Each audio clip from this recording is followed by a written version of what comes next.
Dito sa Barangay Tagalag, busog ang iyong mga mata. Konting pasya lang, may mga ibong nagliliparan. At masasaksihan ang nakaka-relax na tanawin. Hindi lang yan, dahil busog din ang inyong mga tiyan sa kainan na nasa paligid ng boardwalk. Handog ng kauna-unahang floating restaurant na ito dito sa Barangay Tagalag. Tara na sa Tata Celo. Ayain ang buong pamilya, tikman ang masasarap na pagkain, damhin ang lugar na proud Pinoy ka. Alamin natin kung paano nagsimula ang malaking kainang ito dito sa Kitang-Kita!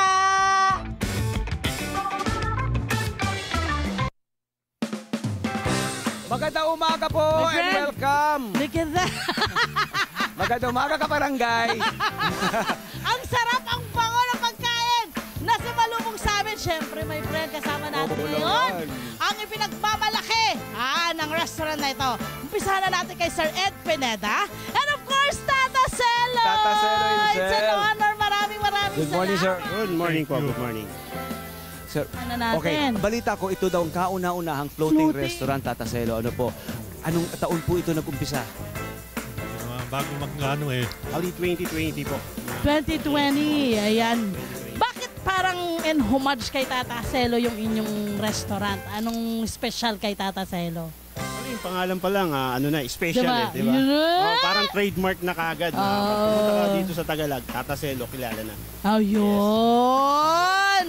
Siyempre, yung ating mga inihahain dito, pwede ba natin ngayon ipagmayabang? Actually, masarap ang mga pagkain Maraming dito. seafood, ano po? Yes. Maraming seafood. Opo. Yes, more on seafood talaga dito sa aming restaurant. So, yan yung mga pagkaing pinagsama-sama na paborito ng pamilya. Ni Tata. Tata, alin dito yung favorite mo? lahat po, favorite ko lahat. Mag-start tayo Ano doon. po Ano yan? po ito? Yan, yun yung pinaputok na tilapia. Laki ng tilapia, my Gaano friend. katagal niluluto yan? Medyo matagal, sir. Mga 15 minutes o 20 minutes. Ah. Niluto sa toyo, ano po? Actually, in-steam po siya na tapos yung mga special ingredients. Aha. Yan po yung kinalabasan. Yes po. Yes. May toyo. At Ito syempre, naman, itong syempre, kanilang ang nagsusumigaw. seafood na parang pang isang barangay. Ano naman po ang nang tawag Yan dyan? yung ating seafood mix na tinatawag. Aha. Ibig sabihin, combination ng mga shells, tapos yung hipon, Aha. alimango. Saan Yan. nagkagaling ang inyong mga seafood na? Kung saan kami makabili, mapangkaroon yung ubando. Yan, Obando. Sunod, ano yung mga pagkain na nandito niya? Ay, naku, napakasarap-sarap niyan. Ano nga ho ito? Yung ano? Okay. Bali Yan. ito, sir, yan yung aming pinagmamalaking baked bangus. Yan. Yes! Matitikman natin, Ayun, masarap talaga yan. Oo, yan yung pinapaisa sa mga binabalik-balikan dito sa inyong restaurant. Yes po, yan. Kaninong recipe ang ano na yan? Sa pamilya po Sa yan. pamilya rin. Opo, sa At pamilya ito, po my yan. friend, sinubukan mo na rin Yan. ito. Ano tawag mo dyan? Crispy kangkong. Kangkong. Oo, yan. Diba? Favorite mo rin yan, Tata Celo. Oh, gulay. Nakakamarami ka niyan. Oo, Yan totoo ang yun. pwede kang marami. Masarap yung kanyang sausawan, yung mayo na garlic mayo. Oo, correct. Bawal ng bawal. Siyempre susunod tayo para mas mahaba ang buhay, ha? Oh, siyempre. Yeah, Tuwing anong oras hanggang anong oras po ang ating floating restaurant?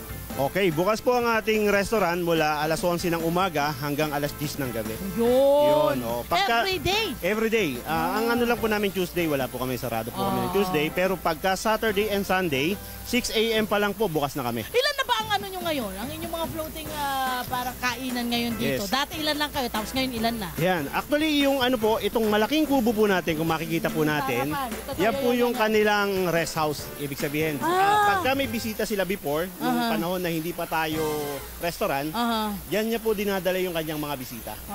Yan. Mahilig ka pa sa bisita? Sana sama mo kami sa pagbisita rito. Hindi mo kaming puntahan ng bisita. Ay, tapos ilan na ngayon ang inyong kainan na ganito Ngayon, na sir, maliliit? ma'am, ang ating kubo po ngayon, nasa estimated po natin, nasa 18 po yung kubo po na po pwede po natin. Mula sa isa, di ba? Kuya Ed, Tata Celo, ano ba ang sekreto sa isang matagumpay na Siguro si Kuya Ed muna. restaurant? Sige. Ano pong inyong sekreto? Sa amin po, lagi pong binibida po sa amin at pinagbibilin po sa amin ni Tata Celo na kailangan ang bisitang darating sa atin, hindi sila madidisappoint. Ibig sabihin, uuwi silang maligaya, masaya, busog at magandang experience. Yun yung isang inaano po niya, binibilin po lagi sa amin. Tay, pakiramdam. Lumaki na yung restaurant po dati. Dati pinapupunta mo lang yung mga bisita. Ngayon mga customer. Yan lang yan eh. Marami na ngayon. Ano pakiramdam? Saka marami ng restaurant ngayon dito. Ayan, ano masasabi Masaya niyo po ka, at marami masaya. po kayong mga katulad? Marami na kumikita. Yun ang magandang outlook, 'di ba? What a Hindi very kompetisyon. wonderful mindset. Hindi kompetisyon, 'di ba? Yeah. Tamang mindset, 'di ba? Lahat equal opportunity, masasaya nagkakaroon. Di ba? Dati marami silang pagpipilian. Galing! Welcome sa competition at my friend, welcome sa kare-kare! Favorite natin kare-kare. Welcome! Oy, sa Bulalo! Ayan! At syempre maraming salamat, Tata Celo. Maraming salamat. Kuya Ed, maraming salamat. Hello po mga Kanet 25! Si Kuya Tony Pet po ito mula sa Love, Tony Pet and Everything. For more Love, Tony Pet and Everything updates, just click on our subscribe button and follow us on our Net25 social media pages at Net25 TV and at Net25 Entertainment Facebook. Magkita-kita po tayo!